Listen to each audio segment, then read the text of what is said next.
विठ्ठली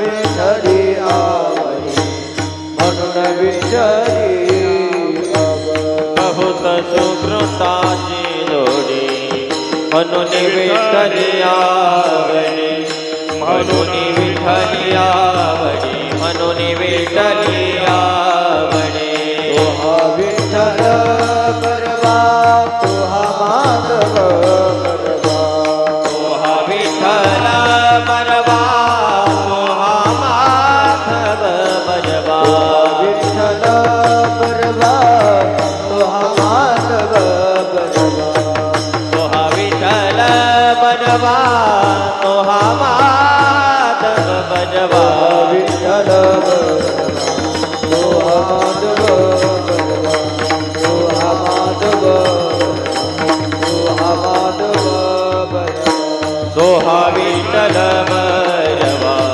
तोहा माधव परवा तोहा माधव परवा तोहा माधव परवा सर्व सुखाचे आगर बापरकुमा देवी वर तोहा विठ्ठल बरवा बरवा तोहा माधव बरवा हे सर्व सुखाचे आगर बापरकुमा देवी वर तोहा विठ्ठल परवा परवा तोहा माधव परवा तोहा विठ्ठल बरवा तोहा माधव बरवा हे तोहा विठ्ठल परवा तोहा माधव परवा तोहा विठ्ठल बरवा तोहा माधव बरवा हे तोहा विठ्ठल परवा तोहा माधव परवा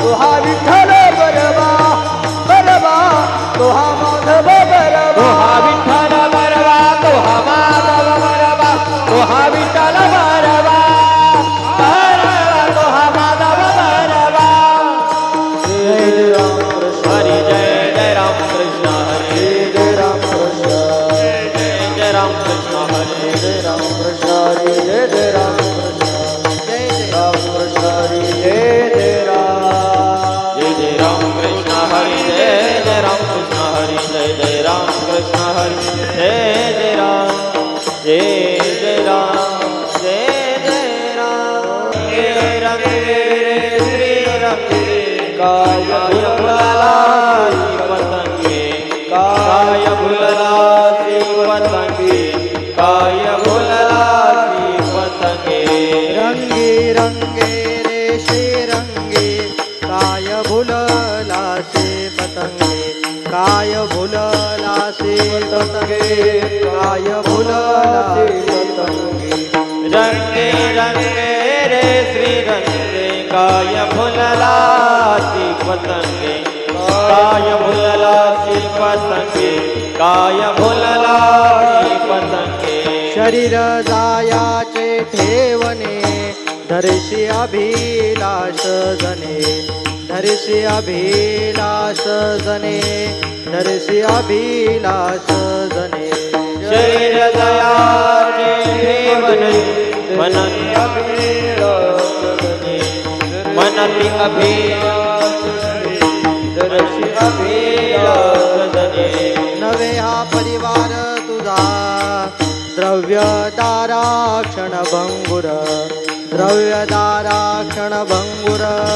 द्रव्यदाराक्षण भंगुर नवे तुझा परिवार द्रव्यदाराक्षण भंगुर द्रव्यदाराक्षण भंगुर द्रव्यदाराक्षण भंगुर शरीर जायाचे ठेवणे धरशी अभिलाष जने धरशी अभिलाष जने धरशी अभिलाष जने शरीर दयाचे ठेवणे धरशी अभिलाष जने धरशी अभिलाष जने धरशी अभिलाष जने अंतकाळीचा सोयरा तुका म्हणे विठोधरा तुका म्हणे विठोधरा तुका म्हणे विठोधरा अंतकाळीचा सोयरा तुका म्हणे विठोधरा तुका म्हणे विठोधरा तुका म्हणे विठोधरा शरीर जायाचे ठेवणे दर्शी अभिलाष जने दर्शी अभिलाष जने दर्शी अभिलाष जने शरीर दयाचे ठेवणे दर्शी अभिलाष जने दर्शी अभिलाष जने दर्शी अभिलाष जने विठोबा रखुमाई हरि जय विठोबा रखुमाई विठोबा रखुमाई विठोबा रखुमाई विठोबा रखुमाई विठोबा रखुमाई विठोबा रखुमाई विठोबा रखुमाई विठोबा रखुमाई विठोबा रखुमाई विठोबा रखुमाई विठोबा रखुमाई विठोबा रखुमाई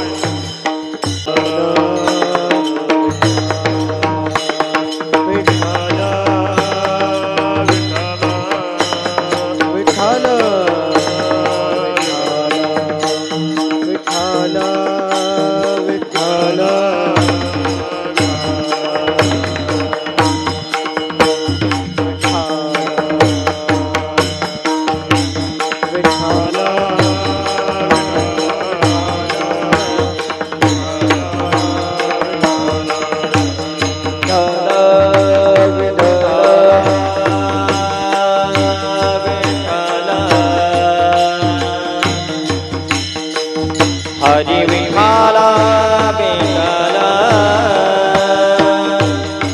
बेठाला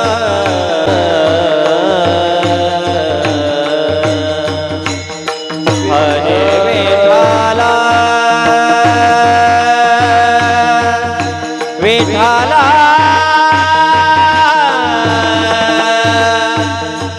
हरि विठाला विठाला हरि विठाला विठाला विठाला विठाला विठाला विठाला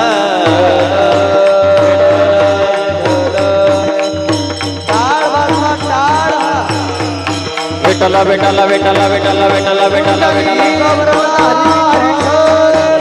श्री ज्ञानदेव पंढरीनाथ भगवान जगद्गुरु महाराज पवन सूत हनुमान श्री समर्थ सद्गुरु किशनगिरी बाबा अवधूत विष्णु श्री गुरुदेव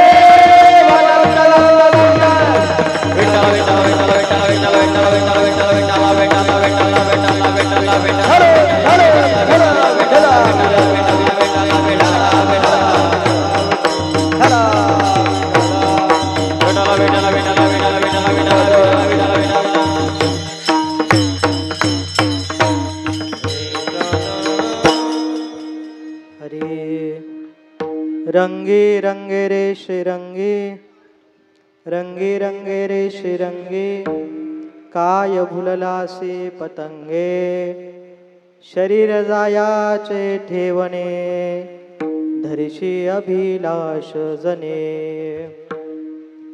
नवे हा परिवार तुझा नवे तुझा हा परिवार द्रव्यदारा क्षणभंगूर शरीर जायाचे ठेवणे धरिशी अभिलाष जने अंतकाळीचा सोयरा अंतकाळीचा सोयरा तुका म्हणे विठोधरा शरीर जायाचे ठेवणे धरिशी अभिलाष जने अजं रुक्मिणी प्राण संजीवनेत्रं परं धाम कैवल्यमेकं तुरीयं प्रसन्नं प्रपन्नातिह देवदेवं परब्रह्मलिङ्गं भजे पाण्डुरङ्गं पाण्डुरङ्गा करू प्रथम नमन पाण्डुरङ्गा करू प्रथम नमन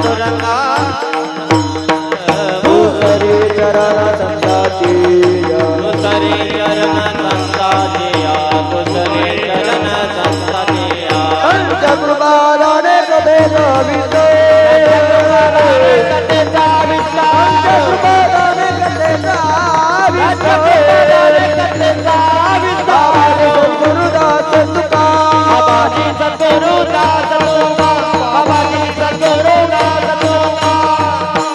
पांडुरंगा करू प्रथम नमन दुसरे चरण संतांची आ त्यांच्या कृपादाने कथेचा विस्तारू बाबाजी सद्गुरु दास तुका ज्ञानेशु भगवान विष्णू निवृत्तीर भगवान हरः सोपानो भगवान ब्रह्मा मुक्ताख्या ब्रह्मचित्कला लोकाभिरामं रणरंगधीरं राजीवनेत्रं रघुवंशनाथं कारुण्यरूपं करुणाकरन्तं श्रीरामचन्द्रं शरणं प्रपद्ये मनोजवं मारुततुल्यवेगं जितेन्द्रियं बुद्धिवता वरिष्ठं वातात्मजं वानरयूथमुख्यं श्रीरामदूतं शरणं प्रपद्ये नमो सद्गुरु तुकया ज्ञानदीपा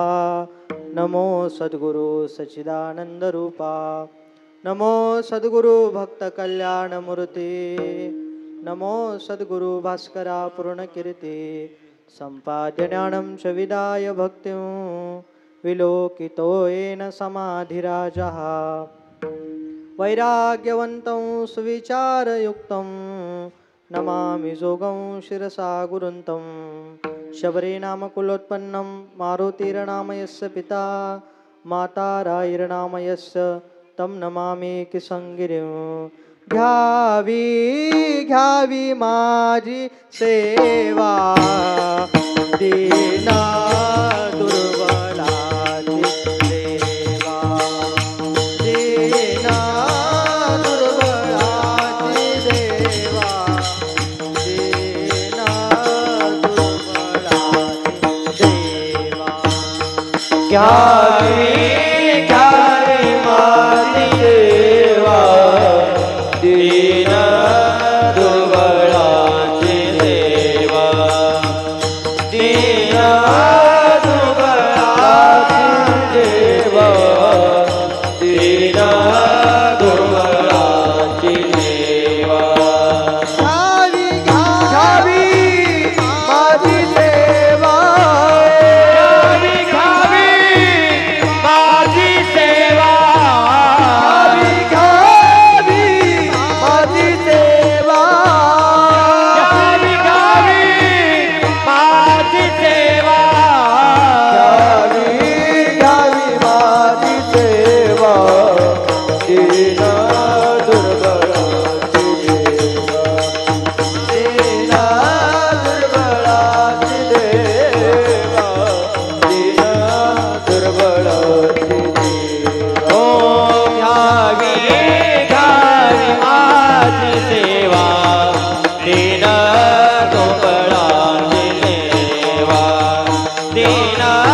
दुर्बलाची सेवा दीन दुर्बलाची सेवा घ्यावी घ्यावी माझी सेवा दीन दुर्बलाची देवा जयांचे नियाठवे शब्दसृष्टी अंगवे सारस्वता घवे जीवेसिये वक्तृत्वा गोडपणे अमृता ते पारुखे मने रस होती ओळंगणे अक्षरासे भावाचे अवतरण अवतरती निज खुण हाता चढे संपूर्ण तत्वभेद श्री गुरूंचे पाय जय हृदय घेऊ सोनी ठाय ते एवढे होय भाग्य उन्मेखासी ते नमस्कारोनी आता जयांची केल्या स्मरण होय सकळ विद्येचे अधिकरण तेची वंदू श्री चरण श्री गुरूंचे ते नमस्कारोनी आता रंगे रंगे रे श्रीरंगे रंगी रंगे रे श्रीरंगे काय भुलला से पतंगे शरीर जायाचे ठेवणे धरिशी अभिलाष जने प्रस्तुत प्राप्त प्रसंगी सनप्राप्त सेवेकरता घेतलेला अभंग अवतार धारक महान भगवत भक्त देहू निवासी सुप्रसिद्ध साधू जगन्मान्य देवमान्य ईश्वरमान्य संत श्रेष्ठ श्री तुकाराम महाराज यांचा हा 4 चरणाचा अभंग सेवेकरता निवडला आहे. विठ्ठल विठ्ठल विठ्ठल विठ्ठल विठ्ठल हरी विठ्ठल विठ्ठल विठ्ठल. प्रस्तुत अभंगामध्ये जगद्गुरु तुकोबाराय तुम्हा आम्हाला उपदेश करतात. रंगी रंगे रे श्रीरंगे काय भुललासे पतंगे. बाबा तुला रंगायचंच असेल तर बाकीच्या विषयामध्ये तू रंगू नको. जो मूळ स्वरूपाचा रंग आहे परमात्म्याचा रंग किंवा त्याच्या भक्तीच्या रंगामध्ये रंग, असा उपदेश तुम्हा आम्हाला जगद्गुरु तुकोबाराय करतात. इतर विषयामध्ये तू काय रंगू नको. का रंगू नको? कारण की शरीर हे जाणार आहे बाबा. शरीर जायचे ठेवणे धरीशी अभिलाष जने. या शरीराचा काय तू अभिमान बाळगू नकोस किंवा त्याची अभिलाषाही करू नको. नवे हा परिवार तुझा द्रव्यदारा क्षणभंगूर. हा परिवार तुझा नाही, ही माणसं तुझी नाही. तुझी म्हणायला गेलं तर तुझी कुठपर्यंत? जोपर्यंत तुझी अंतयात्रा स्मशान भूमीपर्यंत तुझी म्हणता येईल. याच्या पलीकडे ही माणसं तुझी म्हणता येणार नाही. नवे हा परिवार तुझा द्रव्यदारा क्षणभंगूर. मग तुझा असणारं तत्व कोण आहे? अंतकाळीचा सोयरा तुका म्हणे विठूधरा. विठ्ठल विठ्ठल विठ्ठल विठ्ठल हरी विठ्ठल विठ्ठल विठ्ठल. तो परमात्माच फक्त तुझा आहे, तुझं कोणीही नाही या जगतामध्ये. म्हणून ज्या परमात्म्याने तुला जन्माला घातलेलं आहे त्या परमात्म्याचं तू काय केलं पाहिजे? नामचिंतन केलं पाहिजे किंवा या भवसागरातून तरुण जाण्याकरता काहीतरी प्रयत्न केला पाहिजे. असा उपदेश या अभंगामध्ये तुकोबारायांनी तुम्हा आम्हाला केला आहे. त्याचं चिंतन आपल्याला या ठिकाणी बघायचंच आहे. परंतु चिंतनाला सुरुवात करण्यापूर्वी अल्पसा पर्याय द्यायचा तो असा. अकारण कारण वरून आलंय भगवान श्री पंढरीश पांडुरंग परमात्मा. परमात्म्याच्या असीम कृपेने आधी करून सर्व साधू संतांच्या कृपा आशीर्वादानं वाडवडिलांच्या पुण्याईने या ठिकाणी केलेलं हे श्राद्धाच्या कार्यक्रमाचं आयोजन 1 वर्षापूर्वी कैलासवासी दादासाहेब पाटील उंद्रे आबा यांना आपल्यातून जाऊन 1 वर्ष आज पूर्ण झालं आहे. त्यानिमित्ताने त्यांच्या संपूर्ण उंद्रे परिवाराने हे केलेल्या कार्यक्रमाचं आयोजन आहे. आणि या कीर्तन सोहळ्याकरता जी महाराज मंडळी आपल्याला साथ संगत देण्याकरता आहे, या ठिकाणी आमचे परममित्र प्रसाद महाराज आहे, इकडं ऋषी महाराजही या ठिकाणी आहेत, आणि इकडं आमचे मृदंगावर ज्यांची साथ आहे रोहित महाराज पटारे, उत्कृष्ट असे मृदंग वादक आहे, देवगड संस्थांचे विद्यार्थी आहेत. या ठिकाणी आपले विनेकरी बाबा आहेत, परत एक सुखदेव तात्या नांगरे या ठिकाणी आहेत, कचरू तात्या असतील, इकडं आपले गणेश काका कोरेकरे, शैलेश भवे. आता ही सगळी मंडळी मला काही परिचित नाही बरं का, परंतु सगळी आपलीच मंडळी आहे. या ठिकाणी दोन्ही महाराज आहे, आपलं उस्तळची काही भजनी मंडळ असेल, चांदगाव या ठिकाणी भजनी मंडळ असेल, इकडं हार्मोनियम करता साथ संगत ज्यांचे आहे ते आपले बाबा या ठिकाणी आहेत. कोणी राहिलं नाही ना अजून? हो, समस्त उंद्रे पाटील परिवार, सगळ्यांचा परिवार या ठिकाणी उपस्थित आहे. नवे नवे नातेवाईक, सगळ्यांचा नामोल्लेख करणं या ठिकाणी आपल्याला काही शक्य नाही. श्राद्धाचं चिंतन आहे, या ठिकाणी परमात्म्याचं चिंतन आपल्याला करणं अगत्याचं आहे. इतर विषयाचं चिंतन आपल्याला करता येणार नाही. जो काय आपल्याला त्यांच्या परिवाराबद्दल बोलायचं झालं तर ते आपण अभंगाच्या शेवटी बोलू. आता आपल्याला महत्त्वाचा विषय आहे, चिंतनाकडे आपल्याला चिंतन करायचं आहे. विठ्ठल विठ्ठल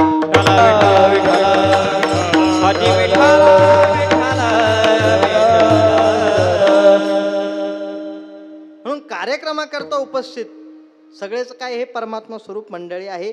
ज्ञानोबा ज्ञानेश्वरीमध्ये वर्णन करतात, प्रभू तुम्ही महेशाची मूर्ती आणि मी दुबळा अर्चित असे भक्ती, म्हणून बोल गंगावती तरी स्वीकाराल की.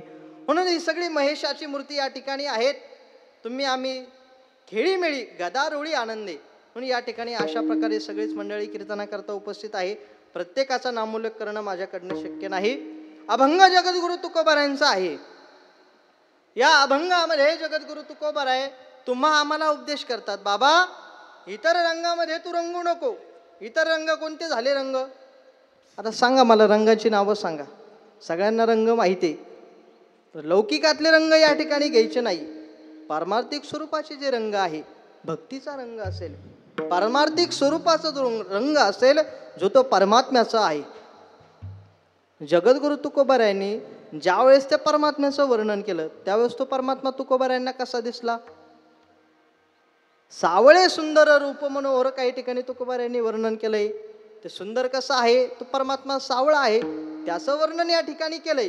परंतु अभंगामध्ये तुकोबारायांना जे वर्णन करायचं आहे ते वर्णन म्हणजे आहे भक्तीचा रंग. बाबांनो, तुम्हाला भक्ती करायची तर त्या परमात्म्याची भक्ती तुम्हाला करावी लागेल. हा भवसागर तरुण जाणं एवढं काही सोपं नाहीये. बुडाले तयाचा मूळ ना मार्ग लागला तो लाग सांडोनिया.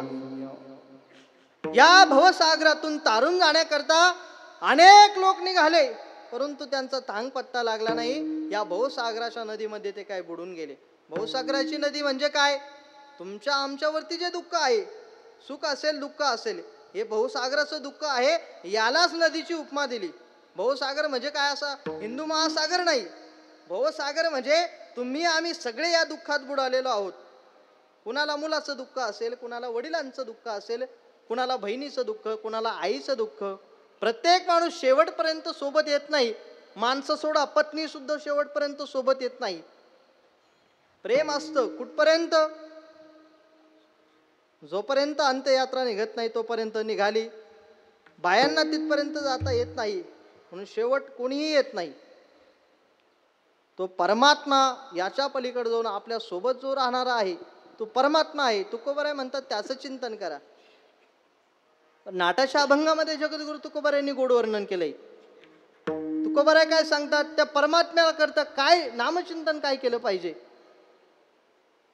त्याच्या उपकारातून उतराई होता आलं पाहिजे. देवाने आपल्याला काही नाही दिलं महाराज. दिले इंद्रिय हात पाय कान डोळे मुख बोलावया वचन. जेने तू जोडसी नारायण नासे जीवपण भवरोग. तुकोबाराय सांगतात देवाने आपल्याला हात दिले, पाय दिले, डोळे दिले ऐकण्याकरता, कान दिलेत चिंतन ऐकण्याकरता. मग आपण काय केलं पाहिजे? परमात्मा चिंतन केलं पाहिजे की नाही? परमात्म्याचं चिंतन केलं पाहिजे हे जगद्गुरु तुकोबारायांना सांगायचं. म्हणून असा असणारा जो परमात्मा आहे त्या परमात्म्याने आपल्याला काही नाही दिलं, त्या परमात्म्याने सगळं काही दिलं तरी सुद्धा आपण त्याचं नामचिंतन करायला तयार नाही. देवाचे आपल्यावरती उपकार आहे. देवाने आपल्याला हा नरदेह दिला. नरदेह निधान लागले हाती उत्तम सार उत्तम गती. सगळ्या योनीमध्ये श्रेष्ठ असणारा नरदेह आहे. बाकीच्या योनीचा जर तुम्ही विचार केला, पशु काय पाप पुण्य जाणती उत्तम मध्यम भोग भोगिती. आता या ठिकाणी पशु प्राणी काही कीर्तनाला येतात का? माणसं काही येत नाही, त्यांचा भाग सोडून द्या. बाकीचं कोणी कीर्तनाला येतं का? पशु काय पाप पुण्य जाणती, कारण की त्यांना कीर्तन काय, अभंगाची चाल काय, पखवाट कसा वाजवायचा याचं काही ज्ञान नाही. ते कीर्तनाला येत नाही. मग कीर्तनाला येतं कोण? तुम्ही आम्ही. म्हणून याच देहामध्ये काय करता येतं? याच देही घडे देवाचे भजन. याच देही घडे देवाचे भजन. याच देही घडे देवाचे भजन. देवाचे भजन. याच देही घडे देवाचे भजन. याच देही घडे देवाचे भजन. याच देही घडे देवाचे भजन. आणि कहे ज्ञान नाही कोठे. आणि कहे ज्ञान नाही कोठ. याच देही घडे देवाचे भजन. याच देही घडे देवाचे भजन. आणि कहे ज्ञान नाही कोठे. आणि कहे ज्ञान नाही कोठे. याच देही घडे देवाचे भजन. याच देही घडे देवाचे भजन. देवाचे भजन. देवाचे भजन. याच देही घडे देवाचे भजन. किंवा ज्ञानोबा सांगतात, आपुली आपण करा सोडवण, संसार बंधन तोडावे गे. ज्ञानोबा सांगतात, आपुली आपण करा सोडवण, संसार बंधन तोडावे गे. आपल्याला सोडवण्याकरता कोणीच येणार नाही. आपल्याला सोडवण्याकरता कोण येणार? आपणच आपल्याला सोडवायचं. ज्ञानोबा सांगतात, कोणी आपल्याला सोडवण्याकरता येणार नाही. सोडवायचं कशा पद्धतीनं? तर परमात्म्याचं चिंतन करून आपण आपल्या देहाचं काय केलं पाहिजे? कल्याण केलं पाहिजे. कारण की देहाचं कल्याण करून घेण्याकरता जो कोणीही तळमळ करीत नसेल तर या देहात, आता माझ्या वाणीला तो शब्द शोभणार नाही, याच्या पलीकडेही जाऊन बोलतो, ज्यानं या देहात परमात्म्याचं चिंतन केलं नाही त्यानं त्याच्या जन्मामध्ये केलेली त्याची आत्महत्या आहे. मी सांगत नाही, नाथ महाराज भागवतामध्ये सांगतात, जो पावोनी नरश्रेष्ठ शरीर नुतरेची संसार पार, तो आत्महत्या राहणार सत्य साचार उद्धवा. उद्धवाला सांगत असताना परमात्म्याने सांगितलंय, त्याचं वर्णन नाथ महाराज भागवतामध्ये सांगतात. जो पावोनी नरश्रेष्ठ शरीर, ज्याला उत्तम असं माणसाचं शरीर मिळालं, नुतरेची संसार पार, तरी तो तरुण जाण्याकरता प्रयत्न करीत नाही. जो पावोनी नरश्रेष्ठ शरीर नुतरेची संसार पार, तो आत्महत्या राहणार सत्य साचार उद्धवा. त्याने या जीवनात त्याची केलेली आत्महत्या आहे. म्हणजे काय सांगायचं मुद्दा, जो परमात्म्याचं नामचिंतन करत नाही या जन्मामध्ये त्याने स्वतःची केलेला घात आहे आत्महत्या. आता आत्महत्या हा शब्द आपल्या डोळ्यासमोर जरी आला तरी आपण सामान्य दृष्टीने त्याचा काय विचार करतो? आत्महत्या म्हणजे काय? एखाद्या माणसानं समाजाला किंवा परिवाराला कंटाळून केलेली जी स्वतःची हत्या आहे त्याला आपण सामान्य दृष्टीने आत्महत्या म्हणतो. परंतु शास्त्र याला आत्महत्या म्हणत नाही. आत्महत्या म्हणजे काय? जो परमात्म्याचं चिंतन करत नाही, नाथ महाराजाच्या भाषेमध्ये त्याला आत्महत्या म्हणतात. नाथ महाराज सांगतात, एखाद्याकडनं गोहत्येचं जरी पातक घडलं, कितीही मोठं पातक घडू द्या, शास्त्रामध्ये त्याला काही ना काही तरी प्रायश्चित्त आहे. परंतु ज्याच्याकडून परमात्म्याचं नामचिंतन घडत नाही त्याला मात्र प्रायश्चित्त नाही. कोटी गो हत्या ब्रह्म हत्या रासी, प्रायश्चित्त असे शास्त्रात ऐसी, परी आत्महत्या घडे जसे प्रायश्चित्त त्याचे असे ना. विठाल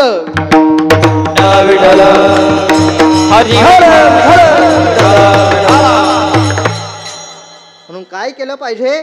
नामचिंतन केलं पाहिजे. कुणी असू द्या, काळाची गरज आहे. काळाच्या गरजेनुसार ज्या परमात्म्याने या सृष्टीची निर्मिती केली त्याचा संहार सुद्धा तो परमात्मा करणार आहे.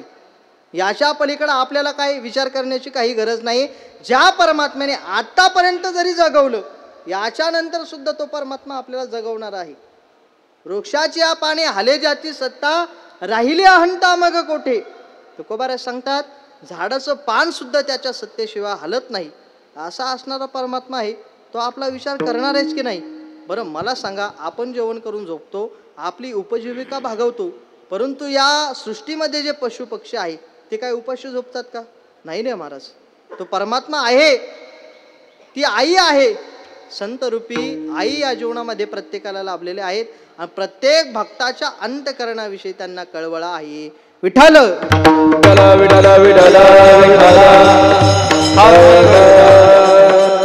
तो परमात्मा कोणालाही उपाशी ठेवणार नाही, कोणालाही दुःखी ठेवणार नाही. परंतु उभ्या जीवनामध्ये त्या परमात्म्याला आपण आपलंसं केलं पाहिजे. आपुला तो एक देव करून घ्यावा, तेने विना जीव सुख नोहे. तो परमात्मा आपला आहे, आपलं कोण नाही महाराज, कोणीही आपलं नाही. त्या परमात्म्याचं नामचिंतन केलं पाहिजे. परंतु ज्ञानोबा सांगतात, जीव दशेला आल्यामुळे परमात्मा नामचिंतन घडत नाही. काय घडत नाही परमात्म्याचं नामचिंतन? एखादा मनुष्य असेल, तो परमात्मा चिंतन करण्याकरता जातो. एखाद्या ठिकाणी सप्ताहामध्ये कीर्तन करता जायचं असेल तर आवरून वगैरे सगळं नीटनेटकं तिथपर्यंत जातो. परंतु 4-6 त्याची मित्रमंडळी त्याला भेटली, त्यांच्या संग गप्पा मारणार, चहा पिणार, कीर्तनाकडे जाणार का तू? नाही जाणार ना. का? ते असं असणारं ते अज्ञान आहे. परमात्मापर्यंत त्याला जायचंय, परंतु त्याच्या ठिकाणी एवढं अज्ञान, त्याला एवढे प्रतिबंध येतात, त्या ठिकाणापर्यंत त्याला जाता येत नाही. का? तो त्याची पद आणि प्रतिष्ठा जपण्याकरता प्रयत्न करतो. तो म्हणतो, एवढे लोक मला, चांगली लोक भेटली, माझी 4-5 मित्र मला भेटले, यांच्यामध्ये माझं काय वजन आहे? सगळे मला भाऊ म्हणतात, दादा म्हणतात. मग त्यांचा मान काय जपला पाहिजे. कीर्तनाकडे जायचं नाही, यांना मान द्यायचा. कशा करता द्यायचा? भाऊ म्हणतात, दादा म्हणतात म्हणून. ही जीवनाची अधोगती आहे. याच ठिकाणी माणूस फसतो. याला फसू नये. चिंतनाकरता वास्तविक पाहता त्याने गेलं पाहिजे, परंतु चिंतनाला जाता विषयामध्ये तो गुंतत गेला. एखादी माता माऊली असेल, तिचा देहावरती एवढा भरोसा, टिकली लावल्यानंतर गन पावडर केल्यानंतर तिचं भागतं का? नाही भागत महाराज. आताच्या सध्या परिस्थितीचा जर आपण विचार केला, पार्लरमध्ये गेल्यानंतर एखादी महिला आत गेली, बाहेर कोणती महिला येते सांगता येत नाही. विठ्ठल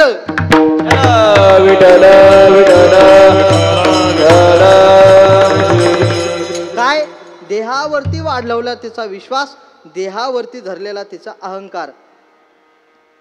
देहावरती ज्या वेळेस अहंकार वाढतो त्यावेळेस काम आणि क्रोध निर्माण होतात आणि त्याच्या माध्यमातून परमात्मा चिंतन होत नाही. ज्ञानोबा सांगतात, जे प्राणिया कामे भरू देहाचे वरी आदरू, म्हणून पडला विसरू आत्मबोधाचा. विठ्ठल विठ्ठल.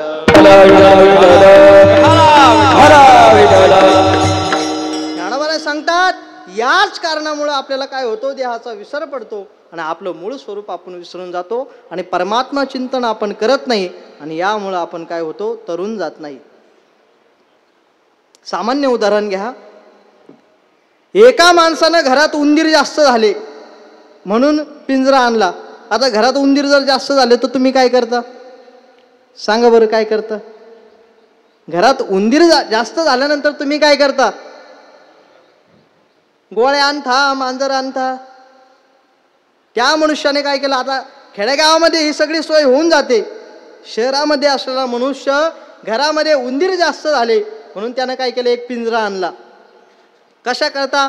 उंदीर त्याच्यामध्ये पकडण्याकरता.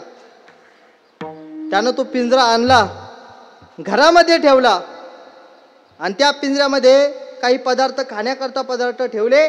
त्या आशेने उंदीर या पिंजऱ्यामध्ये येईल आणि अडकून बसला की आपण त्या उंदराला पकडू, म्हणून त्याने तो पिंजरा आणला, घरामध्ये ठेवला. त्याच्यामध्ये काही खाण्याचे पदार्थही ठेवले. त्यामध्ये बरोबर उंदीर येऊन त्या पिंजऱ्यामध्ये शिरला. खाण्याकरता जो पदार्थ घेतला तेव्हाच काय, पिंजऱ्याचा खटका पडला, उंदीर आत गुंतला. त्याला लक्षात आलं, मी या ठिकाणी गुंतलो, मला बाहेर जाण्याकरता मार्ग दिसत नाही. मला सांगा, त्याला जे पदार्थ खाण्याकरता ठेवले त्याला तो तोंड लावल का?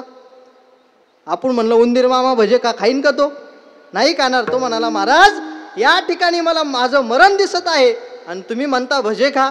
गेला खाण्याकरता, परंतु मरणाची जाणीव झाली. ज्ञानोबा सांगतात, भाग्यवशात जर मनुष्याचं मरण कळलं तर तो परमात्मा चिंतन करून मुक्त होईल. विठ्ठल विठ्ठल विठ्ठल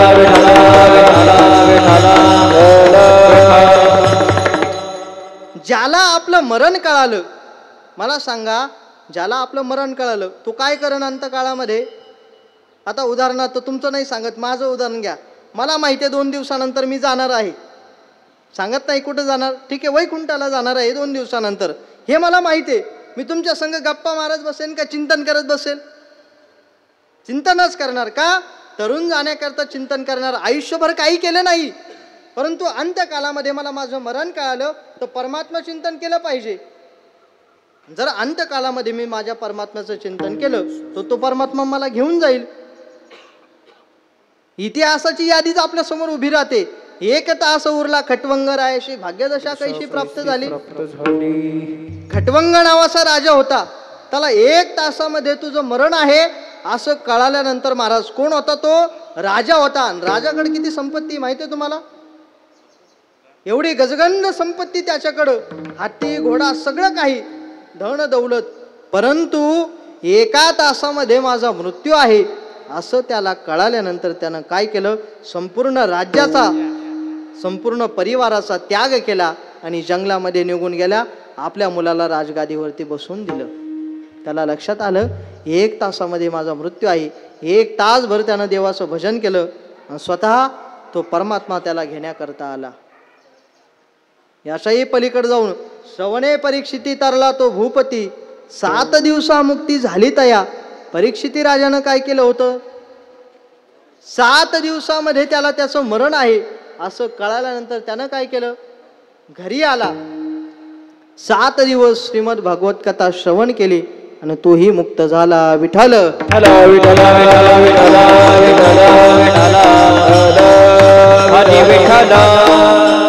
पण 7 दिवसामध्ये माझा मृत्यू आहे असं त्याला कळाल्यानंतर त्यानं काय केलं, शुकाचार्याकडून श्रीमद भागवत कथा श्रवण करण्याकरता घेतली महाराज. याचा पूर्व इतिहास बघायचा झाला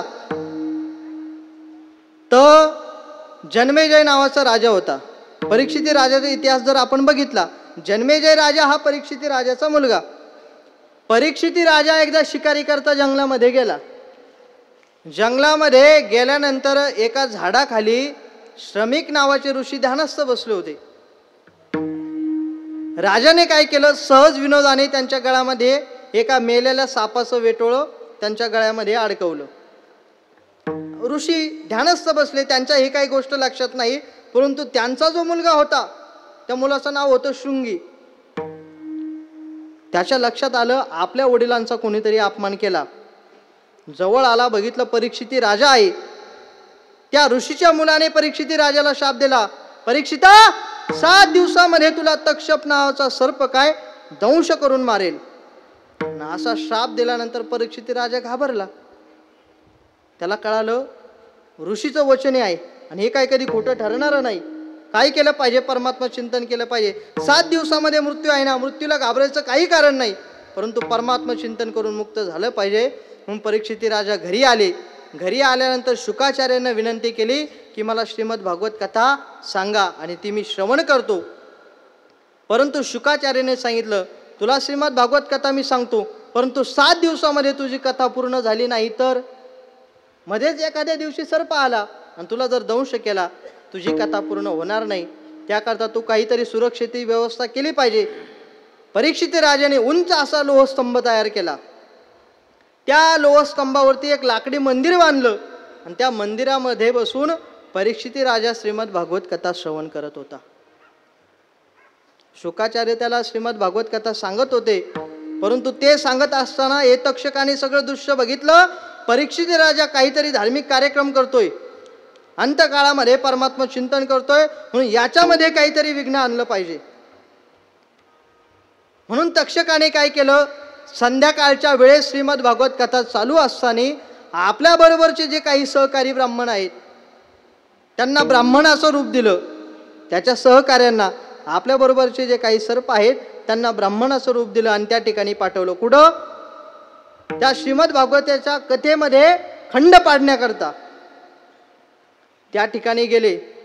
आणि त्या ठिकाणी गेल्यानंतर महाराज ब्राह्मणाचं रूप धारण केलं. कोणाला काही माहिती नाही, वेद म्हणत गेले. त्या ठिकाणी प्रधानाने बघितलं कोणीतरी ब्राह्मण मंडळी आले, मोठ्या आनंदाने त्यांना आत बोलवलं आणि राजांना निरोप दिला, कोणीतरी ब्राह्मण मंडळी आपल्याला भेटण्याकरता आली. राजाला मोठा आनंद झाला. या ठिकाणी श्रीमद भागवत कथेचं काय करतो मी, श्रवण करतोय आणि मला दर्शन देण्याकरता ब्राह्मण आले, किती आनंद असेल. एवढा आनंद झाला, त्या ब्राह्मणांना आत बोलवलं आणि त्या ठिकाणी बसल्यानंतर कथेची सांगता झाली. 7 दिवस पूर्ण झाले, कथा संपली आणि कथा संपल्यानंतर शुकाचार्य अंतर्धान पावले. त्या ठिकाणी आले होते, त्यांनी परीक्षिती राजाला काही फळं दिली आणि ती फळं परीक्षिती राजाने प्रसाद म्हणून सगळ्यांना वाटली. नेमकं त्याच्यामध्ये एक छोटंसं बोराचं फळ राहिलं होतं. त्या ब्राह्मणाने परीक्षिती राजाला सांगितलं की राजन, एवढा प्रसाद तुम्ही ग्रहण करा. राजा म्हणला काही हरकत नाही. तो आणलेला प्रसाद, ते फळ राजाने हातामध्ये घेतलं आणि ते फळ फोडताच त्या फळातून एक लाल आळी बाहेर आली छोटीशी. त्यावेळेस राजाला कळून चुकलं की याच्यामध्येच काय आहे, तक्षक नावाचा सर्प आहे. त्या आळीनं विशाल असं रूप धारण केलं आणि राजाच्या मानेला दंश केला. राजा तिथल्या तिथंच भस्म झाला. हस्तिनापुरामध्ये सगळी शोकवार्ता पसरली. प्रजेने खंत व्यक्त केली, एवढा मोठा राजा, एवढं सगळं राजवैभव त्याच्या ठिकाणी, तरी सुद्धा प्रजेवरती एवढं प्रेम. असा राजा गेल्यानंतर कोणाला दुःख होणार नाही. संपूर्ण प्रजेला दुःख झालं. आणि राजाचा जो मुलगा होता, परीक्षिती राजाचा जो मुलगा, त्याचं नाव जन्मेजय. आता मला सांगा, आपल्या वडिलांची अशी वार्ता ऐकल्यानंतर त्याची काय अवस्था झाली असेल. वस्त्राने तोंड गुंडाळून तो रडू लागला. रडता रडता त्याने प्रतिज्ञा केली की त्या सर्पाचा नाही संपूर्ण सर्पकुळाचाच नाश करून टाकेल, अशी प्रतिज्ञा कोणी केली? जन्मेजय राजाने केली. म्हणून त्याने सर्पयज्ञ करण्याचं ठरवलं. आणि त्या सर्पयज्ञाकरता त्याने सगळे काही बोलवलं होतं. सगळे काही मोठे मोठे ब्राह्मण त्या यज्ञाकरता बोलवली. यज्ञाला सुरुवात केली. आणि त्या यज्ञाला सुरुवात केल्यानंतर ते ब्राह्मण मंडळी जी काही मंत्र म्हणत होते, त्या मंत्राच्या सामर्थ्याने अनेक मोठे मोठे अजगर साप त्या यज्ञकुंडामध्ये येऊन पडून भस्म होत होते. मग या ठिकाणी जन्मेजय राजाने त्या ब्राह्मणांना, त्या तक्षकाला आणण्याकरता घाई केली. सगळे सर्प या ठिकाणी मेले म्हणे, परंतु तो तक्षक काय अजून आला नाही, त्याच्याकरता मंत्र म्हणा. त्यावेळेस त्या ब्राह्मणाने अंतर्मनाने विचार केला. आणि विचार केल्यानंतर त्यांच्या लक्षात आलं, तक्षक सध्या कुठे गेला? इंद्रदेवाकडे गेला. आणि इंद्रदेवाला काय सांगतोय की मला वाचवा म्हणून विनंती करतोय. परंतु त्या ब्राह्मणाने मंत्र म्हणला, तक्षकायच इंद्र स्वाहा. असा मंत्र म्हटल्यानंतर तक्षकासह इंद्र खाली येऊ लागले. त्या यज्ञकुंडामध्ये तक्षक आणि इंद्र पडणार, तेवढ्यात इंद्राने तक्षकाला लात मारली आणि बाजूला झाला. तक्षक त्या यज्ञकुंडामध्ये पडला आणि भस्म झाला. सांगायचा मुद्दा हा, इंद्रदेवाने सुद्धा त्या तक्षकाला वाचवलं नाही. म्हणून इतर कोणीही आपल्याला वाचू शकत नाही. इंद्र चंद्र देव ब्रह्मादी करोनी संशयाची श्रेणी शेदितेना. या ठिकाणी इंद्र असेल, चंद्र असेल, ब्रह्मा असेल, कोणीही वाचू शकत नाही. वाचवणारं फक्त एक तत्व आहे, अंतकाळीचा सोयरा. तुका म्हणे विठोदरा विठाल विठ्ठल विठ्ठल विठ्ठल विठ्ठल हरी विठ्ठल. तुका म्हणे तुला सोडवी नको, तुका म्हणे तुला सोडवी नको, तुका म्हणे तुला सोडवी नको, तुका म्हणे तुझा सोडवी नको. एका चक्र पाणी वाचून जा, एका चक्र पाणी वाचून जा. काळाची हे पडेल देव, काळाची बाग उडी पडेल हो. एका चक्र पाणी वाचून या, एका चक्र पाणी वाचून या. काळाची उडी पडेल देवा, काळाची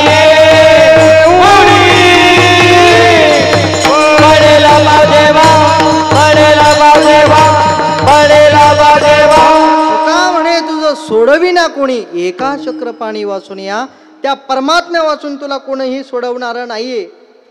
या वास्तविक पाहता या भवसागराचा जर आपण विचार केला तर या जन्म मरणाच्या दुःखातून कोणीही आपल्याला वाचू शकत नाहीये. तुकोबाराय सांगतात, जे संत आहेत, जे साधू आहे, ते तुला वाचवतील. त्यांच्याकडे तू काय केलं पाहिजे? गेलं पाहिजे. तो परमात्मा तुझी वाट बघतोय. भवसागर तरता कार्य करीत असे चिंता, पहिलं उभा दाता कटीकर ठेवून या, त्याचे पायी घाला मिठी मोलने घे जग जेठी, भावा एकासाठी खांदावाही आपुल्या. तुकोबाराय सांगतात, त्या परमात्म्याला काहीच लागत नाही, फक्त तुझ्या अंतकरणामध्ये असलेला तो भाव त्या परमात्म्याला पाहिजे. वास्तविक पाहता तुझ्याकडे काही नसू दे, परमात्मा चिंतन करण्याकरता फार धनाची अपेक्षा असते का? धन लागतं का परमात्मा चिंतनाकरता? काही लागत नाही. एखादा गरीब जरी असला तरी तो परमात्मा चिंतन करून मुक्त होईल, आणि एखादा राजा जरी असला तरी तो परमात्मा चिंतन करून मुक्त होईल. भगवान परमात्मा स्वतः गीतेमध्ये सांगतात, पत्रम पुष्पम फलम तोयम यो मे भक्त्या प्रयश्यती. त्याला पत्र पाहिजे, पुष्प पाहिजे, फळ पाहिजे, सगळं काही पाहिजे का? त्याला काही लागत नाही. एखाद्या भक्ताची परिस्थिती, अगरबत्ती घेण्याकरता सुद्धा काही भक्ताकडे पैसे नसतात. हार घेण्याकरता, फुलं घेण्याकरता सुद्धा त्याची परिस्थिती चांगली नसते. परंतु याच्याही पलीकडे जाऊन परमात्मा सांगतात, बाबा नसू दे, तुझ्याकडे काही नसलं तरी चालेल, परंतु तुझ्या अंतकरणामधला असलेला जो भाव आहे तो मला पाहिजे. विठाल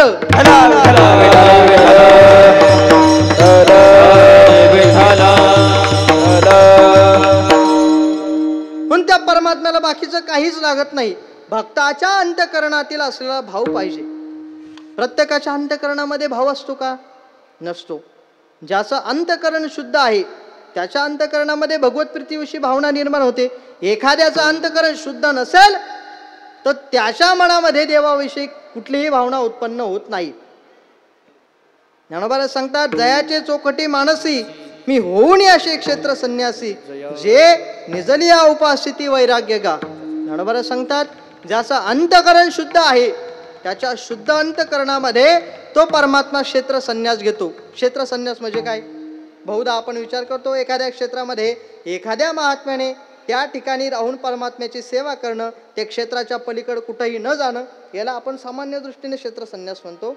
परंतु याच्याही पलीकडे जाऊन स्वतः ज्ञानोबा सांगतात, क्षेत्र संन्यास म्हणजे ज्याचं अंतःकरण शुद्ध आहे, कुठलाही विकार त्याच्या अंतःकरणामध्ये नाही, अशा शुद्ध अंतःकरणामध्ये परमात्मा काय करत असतो? येऊन राहत असतो. आणि त्यालाच क्षेत्र संन्यास असं म्हणतात. विठाल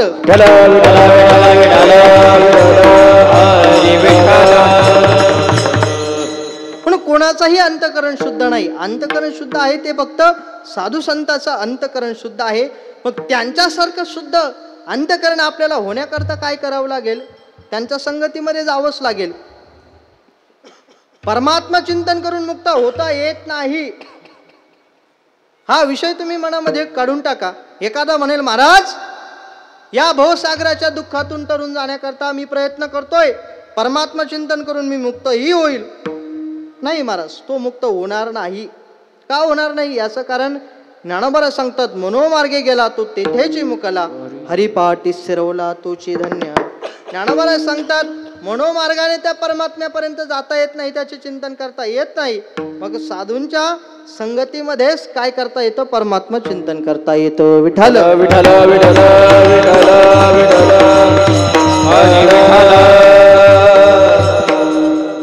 परमात्म्याचं चिंतन करण्याकरता अंतःकरण निर्मळ असावं लागतं. ज्याचं अंतःकरण निर्मळ आहे त्याला तो परमात्मा भेट देण्याकरता येवोनी गोपाळ राहिते राहिते येवोनी गोपाळ राहिते येवोनी गोपाळ राहिते राहिते येवोनी गोपाळ राहिते तुका म्हणे चिंत करार निर्मळ येवोनी गोपाळ येवोनी गोपाळ राहिते ओ तुका म्हणे चिंत करार निर्मळ येवोनी गोपाळ राहिते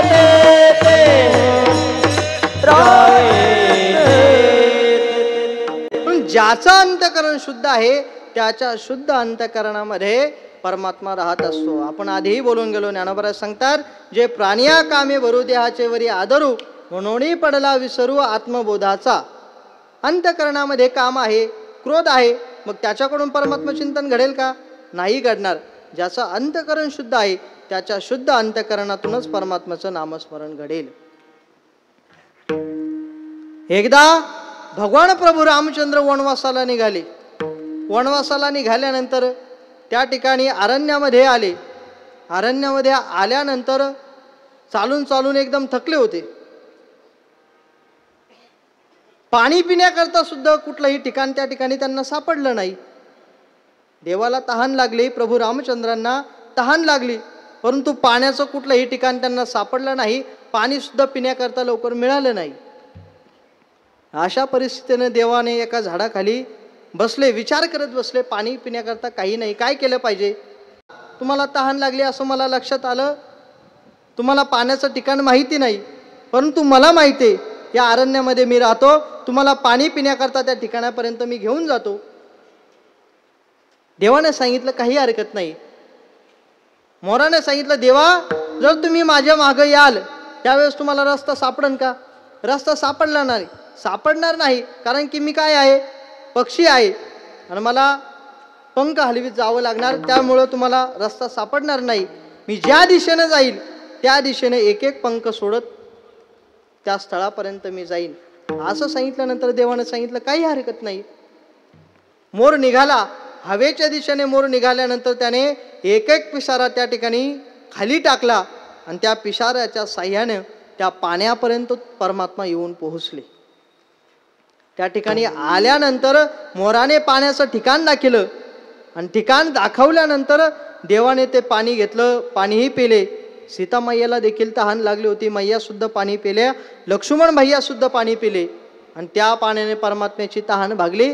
परंतु ज्या वेळेस त्या मोराचा परमात्म्याने विचार केला, सांगितलं बाबा तू आमच्याकरता एवढे कष्ट घेतले, या ठिकाणी तू आम्हाला पाणी पाजवलं म्हणे आणि तुझ्या आमच्यावरती फार उपकार आहे, या उपकारातून मला उतराई होता येत नाही. मी देव जरी असलो तरी सुद्धा मनुष्य रूपाने या ठिकाणी अवतीर्ण झालो आहे, म्हणून तुझ्या उपकारातून कसं उतराई होऊ एवढं मला सांग.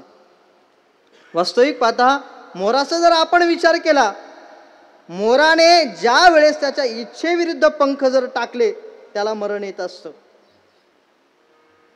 वर्षा काळाच्या ऋतूमध्ये ज्यावेळेस पाऊस पडतो, आनंदाच्या भरात मोर काय करतो, पुसारे फिलवतो आणि पुसारे फुलवल्यानंतर त्या ठिकाणी त्याचे काही जुने झालेले पिसारे गळून पडतात. परंतु त्याच्या इच्छेविरुद्ध जर त्याने पिसारे गळून पाडले तर त्याला मरण येत असतं आणि देवाकरता त्याने त्याचे सगळेच पिसं अर्पण केले. त्या रस्त्यामध्ये जात असताना म्हणून त्याचा मृत्यू जवळ आला.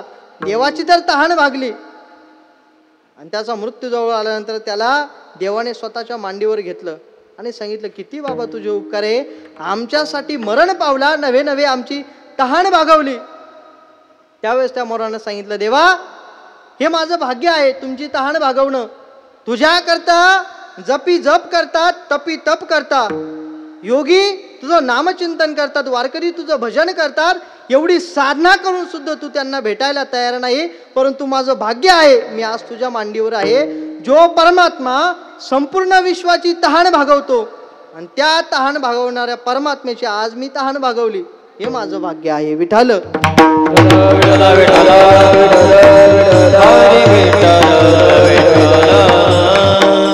म्हणून देवानं सांगितलं, बाबा तुझे माझ्यावरती फार उपकार आहे आणि या उपकारातून मी उतराई होण्याचा नक्की प्रयत्न करेल. म्हणून राम अवतारामध्ये जो प्रसंग घडला, जो मोराचा पिस आहे, तो कृष्ण अवतारामध्ये परमात्म्याने आपल्या मुकुटावरती धारण केला.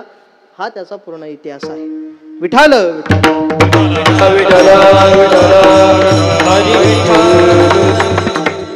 किती त्याचं भाग्य असेल ज्याला परमात्म्याच्या मांडीवरती त्याने त्याचा देह सोडला. पण जीवनामध्ये एवढं शुद्ध असावं लागतं. काहीच अंतःकरण शुद्ध होत नाही. जीवनभर कितीही देवपूजा केली, कितीही नामचिंतन केलं तरी तो परमात्मा भेटण्याकरता तयार नाही. भेटायचं सोडा, त्याचं स्वप्न सुद्धा कधी पडत नाही, प्रचिती सुद्धा येत नाही.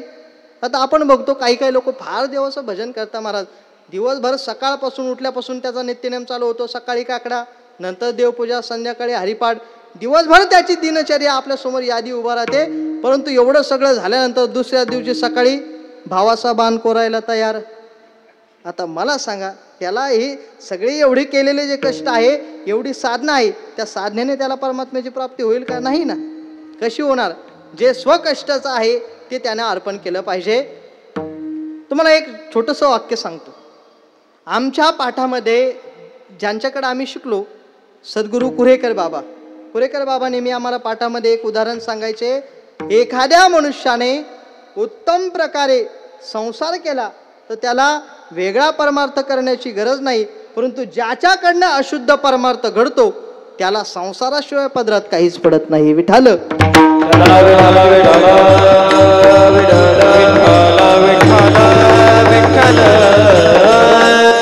विषय तुमच्या लक्षात आला असेल. ज्याच्याकडनं शुद्ध परमार्थ घडला, ज्याच्याकडनं शुद्ध संसार घडला, त्याला वेगळा परमार्थ करायची गरज नाही. परंतु एखाद्याकडनं अशुद्ध परमार्थ घडत असेल तर संसाराशिवाय त्याच्या पदरामध्ये काही पडत नाही. आपण नेहमी म्हणतो संसार दुःख मूळ चहूकडे इंगळ. वास्तविक पाहता सगळ्यांनी त्याला उपमा दिलेलीच आहे. संसार नेहमी दुःखाचाच आहे. आपल्याला दुःखाचं कसं म्हणता येईल? नाथ महाराजांनी संसार केला नाही का? नाही ना. संसार केला, परंतु सगळं करत असताना परमात्मा चिंतन ते कधीही विसरले नाहीत. विठ्ठल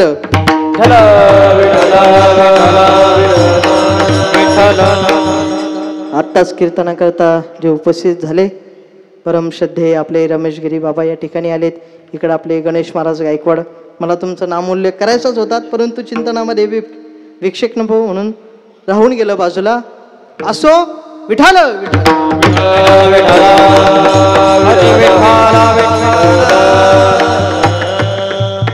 इकडे आपले मसलेकर बाबाई या ठिकाणी आले. ते राहून गेले. चिंतन करताना माझं काही बाकीकडे लक्ष राहत नाही.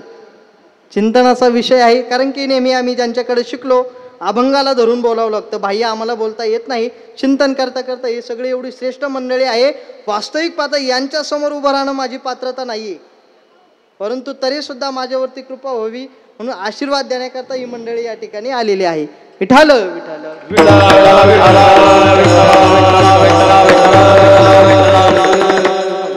म्हणून आपण नेहमी ओरडत असतो संसार दुःखाचा आहे. नाही महाराज, संसार दुःखाचा जरी असला तरी याला साधू संतांनी दुजोरा दिलेला आहे. काय? संसार करता करता सुद्धा परमार्थ करता येतो. तुकोबारा सांगतात किती भजन करावे वेळोवेळा वेळोवेळा भजन करावे वेळोवेळा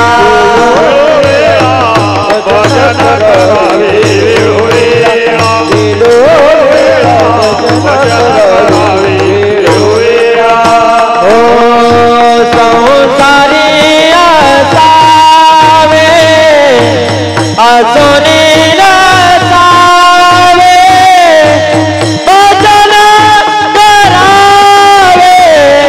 भजन करावे वेळोवेळा भजन करावे वेळोवेळा. संसारी असोनी नसावे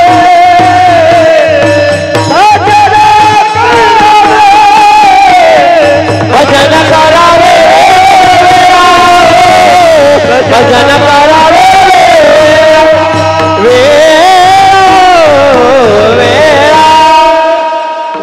सांगतात तुम्ही कितीही कामामध्ये व्यस्त असा, कितीही संसारामध्ये तुम्ही व्यस्त व्हा, परंतु कामामध्ये काम, काही म्हणा राम राम. कामामध्ये सुद्धा तुम्हाला काय करता येतं? परमात्मा चिंतन करता येत असेल. एखादा व्यापारी असेल, त्याला परमात्मा चिंतन घडत नाही, परंतु व्यापार करता करता एखादा गिऱ्हाईक त्याला आला असेल, त्याला रामकृष्ण हरी म्हणा, त्याला राम राम म्हणा. एखादी माता माऊली असेल, स्वयंपाक करता करता जर तिला नसन नामचिंतन करता येत तर हरिपाठ म्हणत म्हणत स्वयंपाक करा. कुठल्याही पद्धतीनं साधन साधण्याकरता परमात्मा चिंतन करता येतं, परंतु त्या माणसाच्या ठिकाणी तेवढी उत्सुकता असावी लागते. विठाल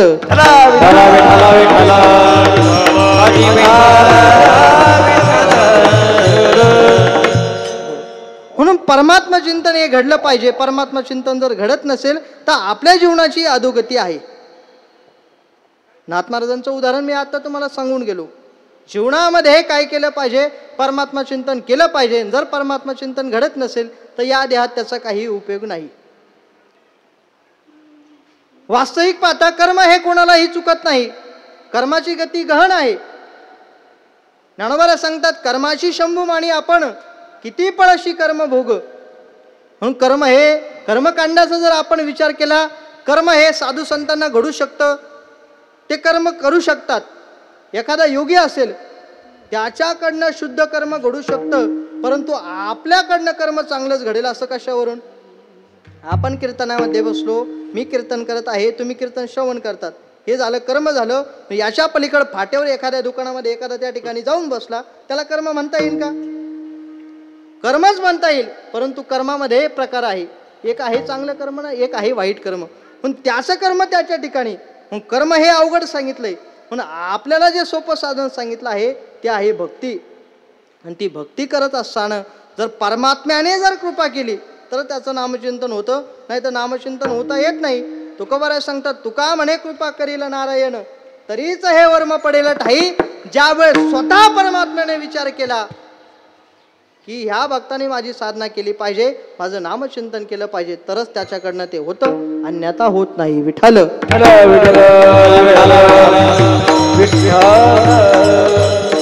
कर्माचा जर आपण विचार केला तर कर्म कोणालाही चुकत नाही. इंद्रदेवाचा जर विचार केला तर ज्ञानोबा सांगतात, केले कर्म झाले तेची भोगा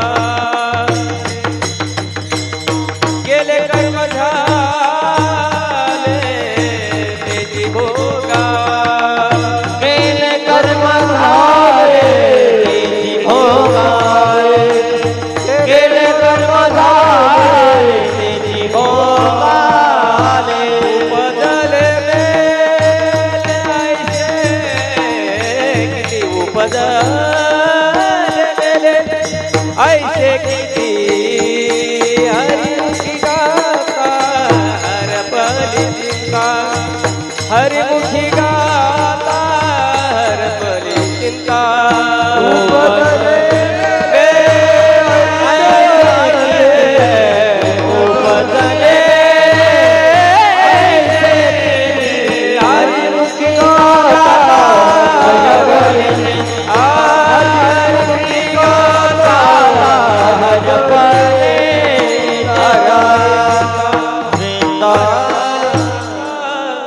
कर्म हे कोणालाही चुकत नाही, कर्माची गती गहन आहे.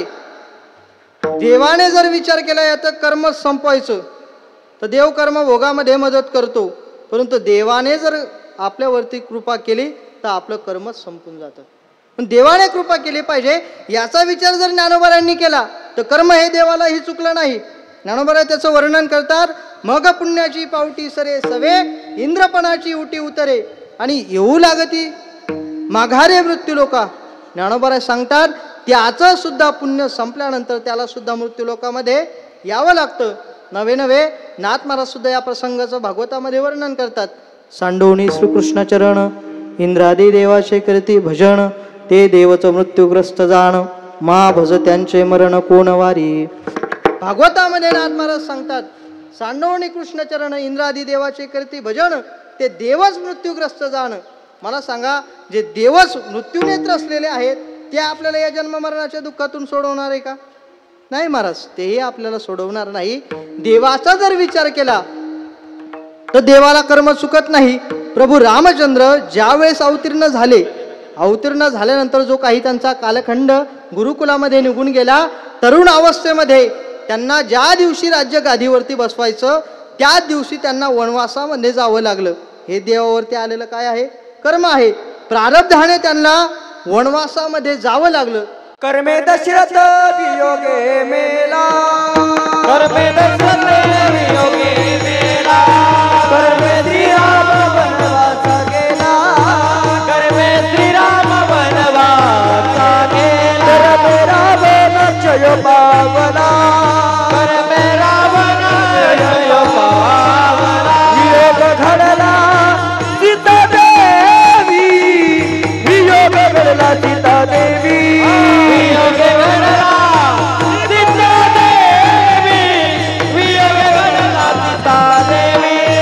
कर्मे रावण जय कर्मे दशरथ वियोगे मेला कर्मे श्रीराम वनवास गेला कर्मे रावण जय पावला वियोग घडला सीता देवी कर्मे दशरथ वियोगे मेला कर्मे श्रीराम वनवास गेला रावण जय पावला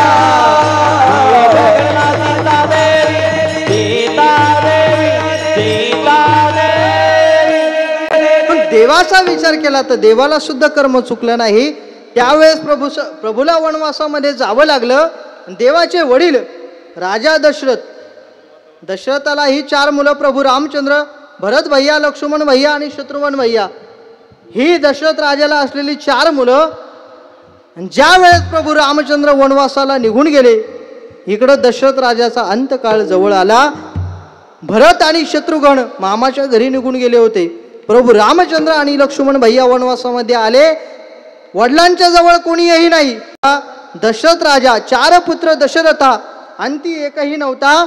जिथं देवाच्या बापाची ही अवस्था झाली, आपल्या पप्पाचा हिशोब पुढे लावायचा. विठाल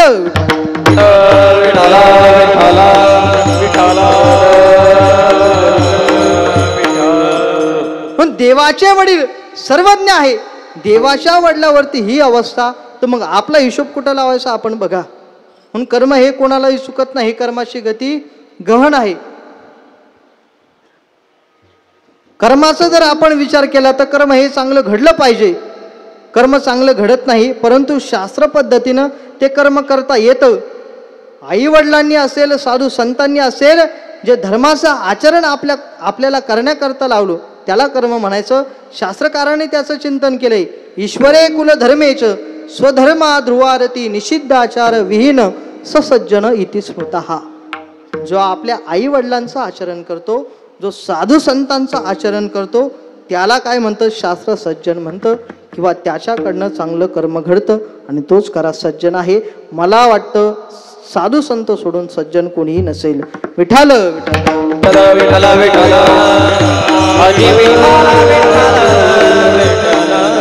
म्हणून कर्म हे जीवनामध्ये चांगलं करावं लागतं. कर्म करत असताना ते शास्त्राला धरून असावं. या ठिकाणी ही सगळं जो उंद्रे पाटील परिवार आहे, ज्यांनी आपल्या वडिलांचं या ठिकाणी श्राद्धाचं कार्यक्रमाचं आयोजन केलं, ही वडिलावर असलेली श्रद्धा आहे, त्यांच्या ठिकाणी असलेलं हे प्रेम आहे.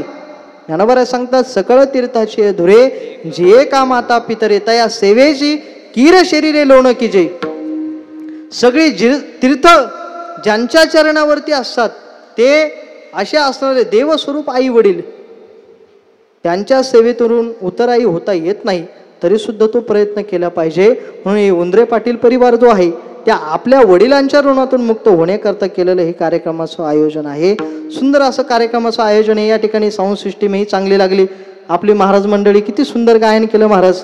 इकडे रोहित महाराज असतील, आत्ताच ज्यांची कीर्तनामध्ये उपस्थिती आपले अभंग साहेब, विश्वमाऊली ज्ञानोबाराय संस्थान कमिटीचे ते काय आहे प्रमुख आहेत, तेही आपल्या कीर्तनाकरता उपस्थित आहे. सगळ्यांचा काही मला परिचय नाही बरं का, लहान म्हणून हा विषय सोडून द्या. कारण की आताच्या काळामध्ये कोणाचं नाव राहिलं तर फार मोठी अडचण येते महाराज. किती सुंदर तुम्ही चिंतन करा, पुढच्या वेळेस तुम्हाला अडचणच येणार. विठाल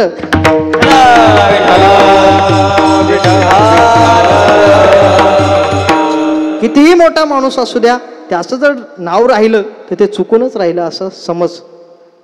पण सांगायचा मुद्दा हा, तर कर्म हे कोणाला चुकत नाही, कर्माची गती गहन आहे, याच्याकरता शुद्ध जीवन जगावं लागतं. या ठिकाणी ज्यांचं श्राद्ध आहे त्यांचा जर विचार केला तर जीवनामध्ये किती चांगलं जीवन होतं. एवढं चांगलं जीवन मला ज्ञात नाही, परंतु त्यांच्या भावाच्या प्रेमावरून मला या ठिकाणी दिसून येतं की जीवन किती चांगलं होतं. काल त्यांचे जे बंधू असतील त्यांच्या बंधूंनी मला एक व्हॉट्सअपवरती एक पत्र लिहून पाठवलं. भावावरती लिहिलेलं तो निबंधच समजा, आपल्या भावावरती काहीतरी लिहिलं असेल, याच्यातच सगळं काही आलं. भावावरती किती प्रेम असेल.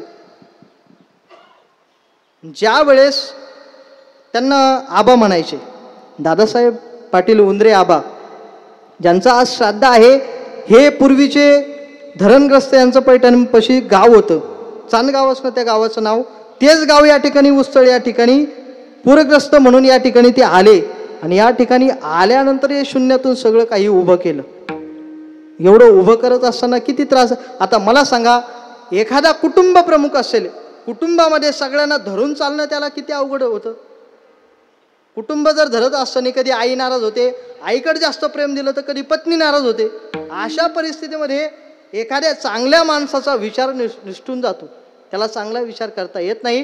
परंतु एवढा संपूर्ण परिवाराचा समन्वय साधायचा आणि संपूर्ण गावाचाही चांगलं कल्याण करायचं, हा विचार ज्याच्या अंतःकरणामध्ये असतो तो मनुष्य किती मोठा असेल. म्हणून त्या परिवाराचा जर आपण विचार केला, याच्या पलीकडे आपल्याला काही जास्त बोलता येणार नाही. ही माणसं कर्तृत्ववान असतात. कर्तृत्ववान म्हणजे यांच्याबद्दल काही बोललं नाही, त्यांच्या कर्तृत्वानं हे सगळं दिसून येतं. आता ही सगळी मंडळी काही बोलावून आली का? एखाद्याला आमंत्रण नसलं तरी सुद्धा आला असेल प्रेमाविषयी. सांगायचा मुद्दा हा, या ठिकाणी एवढी माणसं जमली, त्यांच्या कर्तृत्वानं जमली का? कधी कधी चांगल्या चांगल्या माणसांच्या अंत्यविधी करता किंवा कार्यक्रमाकरता कोणीही लोक येत नाही. आता गावगावची सध्याची परिस्थिती अशी आहे, कीर्तनामध्ये एखाद्या ठिकाणी तुम्ही जा, सप्ताहामध्ये भजनी मंडळ उपस्थित असतात, कार्यक्रमाकरता कोणीही उपस्थित असतो, परंतु एखाद्या गरीबाचं श्राद्ध असेल, 5 टाळकरी मिळणं सुद्धा अवघड आहे महाराज. परंतु या ठिकाणी बघा, एवढे आपले 20-30 टाळकरी या ठिकाणी उभे आहे. हे भाग्य आहे या परिवाराचं. नवे नवे दादासाहेब पाटलांची ही आबांची पुण्याई आहे. या ठिकाणी संपूर्ण एवढे लोक या ठिकाणी आले, ही त्यांची पुण्याई आहे, त्यांच्या प्रेमास्तव आलेली ही मंडळी आहे. विठ्ठल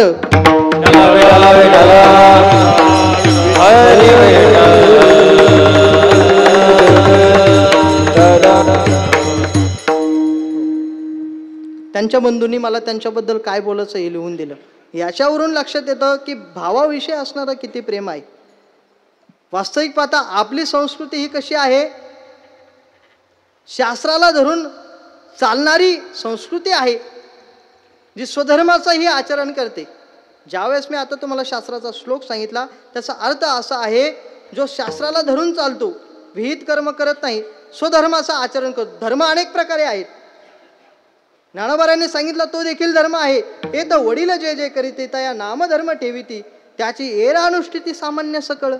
ज्ञानोबा सांगतात आपल्या वडिलांनी जे केलं ते मुलांनी तो धर्म स्वीकारला पाहिजे. इतर धर्माला नावं ठेवू नये. त्या धर्माचं काय केलं पाहिजे, फक्त त्याचा आदर केला पाहिजे. परंतु स्वधर्म जो असणारा आहे, ज्ञानोबा सांगतात त्या स्वधर्माचं चिंतन केलं पाहिजे. आपल्या वडिलांनी म्हणजे साधू संतांनी जे सांगितलं पाहिजे त्याचं काय केलं पाहिजे, आचरण केलं पाहिजे. म्हणून भावाभावाविषयी असलेलं प्रेम आपल्याला या ठिकाणी दिसून येतं. वैकुंठवासी उंद्रे आबा त्यांचे जे परममित्र होते कैलासवासी तुळशीराम पाटील सांगळे, हे समन्वय असणारे मित्रपरिवार, दोघांनी मिळून संपूर्ण गावामध्ये हा विकास केला. त्या काळामध्ये आता आपल्याला जास्त काही माहिती नाही, परंतु मित्राचं प्रेमही आपल्याला या ठिकाणी दिसून येतं. किती एका विचाराने संपूर्ण गावाचा विकास केला. नवे नवे आता ज्यांचं श्राद्ध आहे या ठिकाणी मला असं कळालं की 25 वर्ष सरपंच पदाने गावाचा कार्यभार त्यांनी सांभाळला. किती वर्ष? 25 वर्ष. आता मला सांगा 5 वर्षाची शाश्वती आपल्याला भेटते का? नाही भेटत. परंतु 25 वर्ष एकच मनुष्य गावाचं प्रतिनिधित्व स्वरूपात करत असेल तर तो माणूस कसा असेल? 25 वर्ष म्हणजे फार मोठी आहे. याचा विचार जर लक्षात घेतला तर फार विचार करण्यासारखी गोष्ट आहे. 25 वर्ष एखादा मनुष्य एका क्षेत्रामध्ये काम करत असेल तो किती श्रेष्ठ आहे, हे श्रेष्ठत्व त्याच्या कर्तृत्ववान पद्धतीने आपल्याला दिसून येतं. म्हणून आबांचं जे भावाविषयी असलेलं प्रेम आहे, त्यांचेच मोठे बंधू जे ग्रामसेवक होते, त्यांनी संपूर्ण फाट्यावरती आपल्याला हे संपूर्ण उंद्रे कंपनी बघायला मिळते. सगळे मोठे मोठे व्यापारी हे त्यांचेच आहे. त्या काळामध्ये या ठिकाणी येऊन शून्यातून एवढं सगळं हे त्यांनी उभं केलंय. कैलासवासी केशवराव पाटील उंद्रे ज्यांचंच या 15 दिवसानंतरच त्यांचं सुद्धा या ठिकाणी वर्ष श्राद्धाचा कार्यक्रम आहे. मग त्यांचे बंधू भगवान पाटील उंद्रे असतील, जगन्नाथ पाटील उंद्रे, आसाराम पाटील उंद्रे, एकनाथ पाटील उंद्रे, म्हणून ही सगळी जी मंडळी आहे सगळ्यांचा नामोल्लेख माझ्याकडून होणार नाही. विश्वनाथ पाटील उंद्रे त्यांचे काय चुलत भाऊ आहे ना. त्यांचे नातेवाईक असतील हरिश्चंद्र पाटील लगाने जे की झेडपीचे अध्यक्ष आहेत. सगळे मोठी मोठी राजेंद्र पाटील उंद्रे जे आता हे कार्यभार सांभाळतात. सगळेच विठाल विठाल विठाल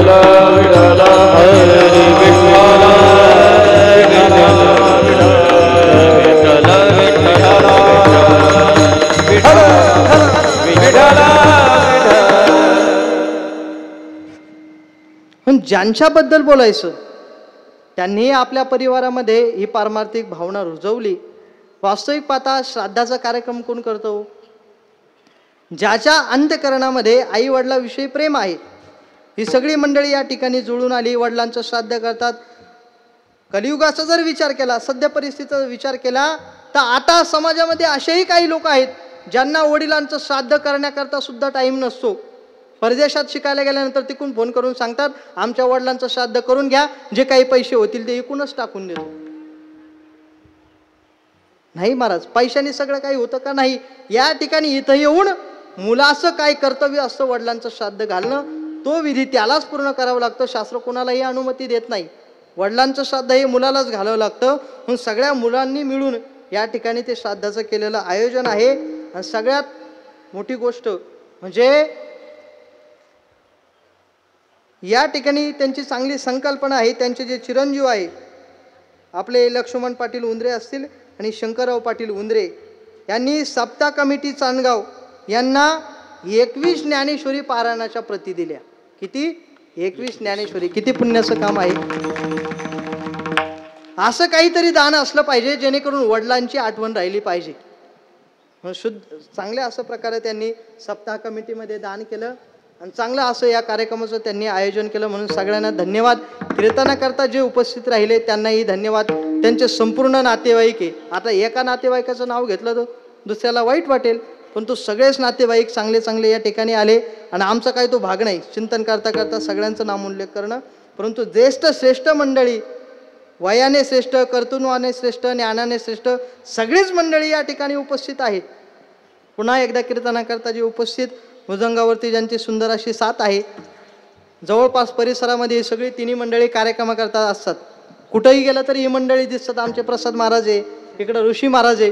कुठेही तुम्ही कार्यक्रमाला ही मंडळी त्या ठिकाणी दिसणार. कमी वयामध्ये केलेली परमार्थामध्ये ही प्रगती आहे यांची. गायनाकरता दोघांची साथ संगत आहे. इकडं आमचे रोहित महाराज आहे, विनेकरी बाबा, गायनाचार्य मंडळी, पेटीवाले बाबा असतील, हार्मोनियमवाले.